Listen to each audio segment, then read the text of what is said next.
안녕하세요. 반갑습니다. PSAT 피셋 언니입니다. 여러분들 2022년 국가공무원 7급 선발 인원이 발표가 되었죠. 그래서 좀 한눈에 여러분들 볼 수 있게 좀 공유해 보려고 이 영상을 마련하고 있습니다. 여러분 일단은 이제 일반 행정직 같은 경우 볼게요. 그래서 일반에서 226명을 뽑게 됩니다. 장애인 17명이고요. 우리 1차 시험은 이제 다 아시다시피 이제 모든 직렬에서 PSAT 세 과목과 그리고 영어 그리고 한국사 시험을 치르게 되죠. 그리고 이제 2차 시험에서 일반 행정직 같은 경우에는 네 과목이죠. 헌법, 행정법, 행정학 그리고 경제학 시험을 치르게 되고요. 그리고 전 부처에서 이제 근무를 하시게 됩니다. 그리고 이제 인사조직과 관련한 행정직 같은 경우는 7명을 뽑게 됩니다. 그리고 2차 시험 같은 경우에는 헌법, 행정법, 행정학 그리고 인사조직론 시험을 이제 보게 되죠. 그리고 인사혁신처라든가 이제 그 밖에 이제 인사와 관련된 수요 부처에서 근무를 하시게 되죠. 행정직, 재경직렬 같은 경우에는 16명을 뽑게 됩니다, 여러분. 장애인 2명, 그리고 2차 시험 같은 경우에는 헌법, 그리고 행정법, 경제학, 회계학 시험을 치르게 되고요. 대표적으로 이제 기획재정부, 그리고 산업통상자원부, 그 밖에 이제 재경직렬에 해당하는 수요 부처에서 근무를 하시게 됩니다. 여러분 행정직, 고용노동직렬 같은 경우에는 37명을 뽑게 되고요. 그리고 장애인에서 3명을 뽑게 됩니다. 1차 시험 역시 마찬가지로 PSAT 그리고 영어 한국사 치르게 되고요. 그리고 2차 시험 헌법, 노동법, 행정법 그리고 경제학 시험 치르게 되고요. 그리고 고용노동부에서 일을 하게 되죠. 그리고 교육행정 선발 인원은 3명이고요. 그리고 회계행정직렬은 3명 역시 동일합니다. 그리고 2차 시험 같은 경우 보시면은 이제 헌법행정법 동일하고요. 그리고 교육행정직렬 같은 경우에는 교육학 그리고 행정학 포함이 되고요. 그리고 우리가 회계직렬 같은 경우에는 회계학 그리고 경제학 이렇게 치르게 됩니다. 여러분 그리고 행정직렬 안에서 선거행정직렬을 보시면은 9명을 이제 일반에서 뽑게 되고요. 그리고 장애인에서 1명을 뽑게 됩니다. 1차 시험에서 PSAT 그리고 영어 한국사 시험 치르게 되고요. 그리고 2차 시험에서 헌법 그리고 행정법, 행정학, 공직선거법을 치르게 됩니다. 그리고 중앙선거관리위원회에서 일을 하시게 되죠. 그리고 세무직렬 같은 경우에 102명을 뽑게 됩니다, 여러분. 그리고 장애인에서 9명, PSAT 영어 한국사에서 1차 시험 통과하신 분들은 2차 시험에서 헌법, 그리고 세법, 회계학, 경제학 시험을 치르게 되고요. 이제 주로 국세청에서 많이 일하시게 됩니다. 그리고 관세직렬 같은 경우 이제 보시면은 5명을 일반에서 뽑게 되고요. 그리고 장애직렬에서 1명, 그리고 2차 시험 과목 볼게요. 그리고 네 과목인데 헌법, 행정법의 관세법과 그리고 무역학 시험을 치르게 되고요.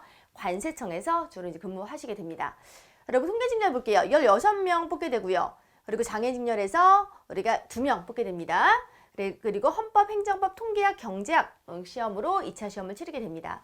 통계청에서 주로 이제 근무를 하게 되고요. 그리고 감사직 같은 경우에는 일반에서 20명, 그리고 장애인에서 2명을 뽑게 되죠. 그리고 PSAT 영어 한국사 1차 시험 통과하신 분들은 2차 시험에서 헌법, 행정법, 더불어 회계학, 그리고 경영학 시험을 치르게 됩니다. 감사원에서 일을 하게 됩니다. 그리고 교정직렬 같은 경우에는 우리가 40명을 뽑게 됩니다.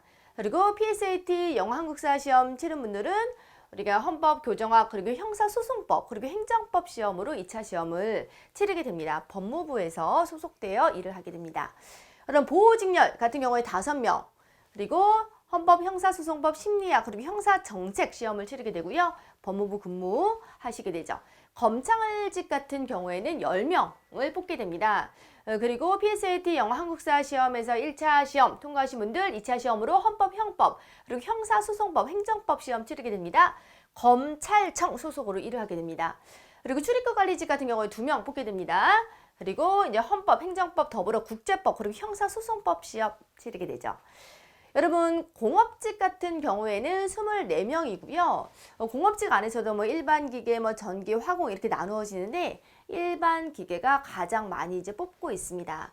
물리학개론, 기계공장법, 그리고 기계 설계, 자동 제어. 이게 문과 출신인 저로서는 참 이제 과목명만 봐도 힘들겠다라는 생각이 드는데 어쨌든 잘 이제 치르시고 합격하시게 되면은 이제 고용노동부라든가 중소벤처기업부 그리고 그 밖에 수요부처에서 일을 하게 되죠. 우리 전기직렬 같은 경우 15명 뽑게 되고요. 그리고 물리학개론, 전기자기학, 회로이론, 전기기기 과목 시험을 치르게 됩니다. 공업직 같은 경우에 이제 화공직렬입니다. 9명 뽑게 되고요. 장애인 1명, 그리고 화학개론, 화공연력학, 그리고 전달현상, 그리고 반응공학 시험을 치르게 됩니다.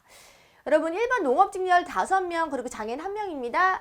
생물학개론 재배학 그리고 식용작물학, 토양학 시험을 치르게 되고요. 우리 주요 근무 예정 부처는 농림축산식품부 그 밖에 수요 부처에서 일을 하게 됩니다. 그리고 임업직, 산림자원직 같은 경우에는 이렇게 5명 뽑게 되고요. 생물학개론 조리방, 그리고 임업경영학, 그리고 조경학 시험을 치르게 됩니다. 산림청에서 주로 일을 하시게 되죠. 그리고 시설직, 일반 토목직렬 같은 경우에는 41명을 뽑게 됩니다.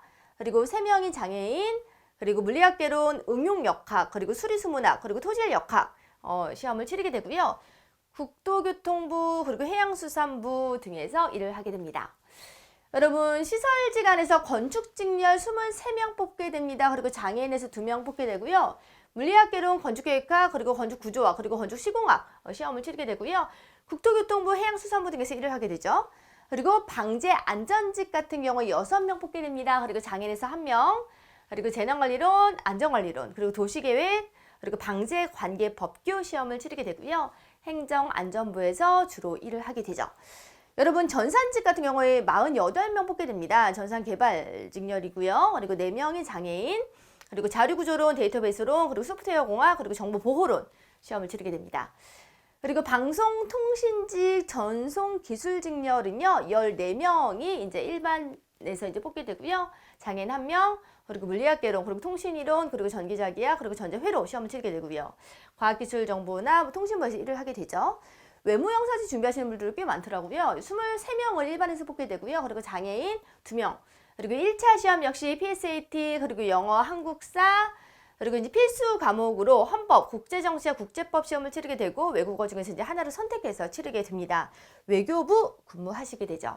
여러분, 이렇게 선발 예정 인원이 이렇게 지금 정해져 있는데 이 숫자가 많든 적든 될 사람은 되고 안 될 사람은 안 돼요. 그래서 이 정원에 우리가 이제 합격 정원에 꼭 포함될 수 있도록 열심히 준비하시는 시험 잘 이어나가시면 될 것 같고요. PSAT 안에서 이제 언어 논리만큼은 이 피셋 언니가 여러분 잘 가다듬어 드릴 테니까는 좋은 점수로 안정감 있게 합격하실 수 있도록 잘 응원하고 도와드리겠습니다. 그러면 또 다음 영상에서 만날게요. 안녕!